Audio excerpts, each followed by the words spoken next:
ఆదికాండం ఇది మానవ జాతి ఆరంభ కథ మాత్రమే కాదు. ఇది దేవుని గొప్ప ప్రత్యక్షతలు, సృష్టి ఆవిర్భావం, నిత్యత్వం, మానవ తప్పిదం వల్ల కలిగిన పర్యావసానాలు, అందుకోసం దేవుడు ఏర్పాటు చేసిన విమోచన ప్రణాళిక లాంటి ఎన్నో గాఢమైన సత్యాలను తెలియజేసే గ్రంథం. మనకు తరచుగా మన జీవితంలో ఈ ప్రశ్నలు ఎదురవుతూ ఉంటాయి. నేను దేవునికి విశ్వాసంగా ఉండగలనా? అలా ఉంటూ లోకంలో మార్పు తీసుకురాగలనా?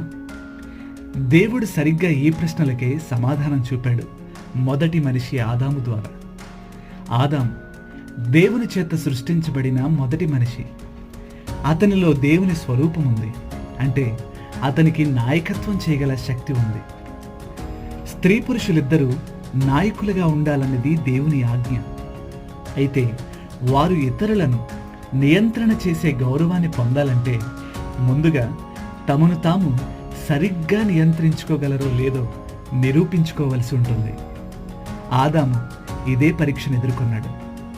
దేవుడు అతనితో ఈ చెట్టు ఫలాన్ని తినకూడదు అని చెప్పాడు.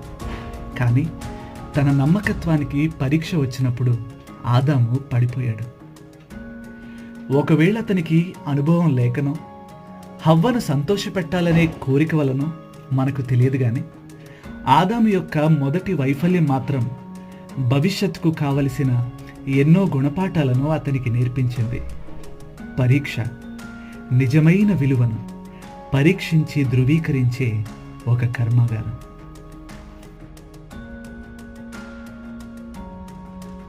బైబిల్ ఇన్ఫ్లుయెన్సర్స్ అనే సిరీస్ మీకు ఆశీర్వాదకరంగా ఉంటే మా ఈ ప్రయత్నానికి లైక్, షేర్ అండ్ సబ్స్క్రైబ్ చేసి మమ్మల్ని ప్రోత్సహించండి.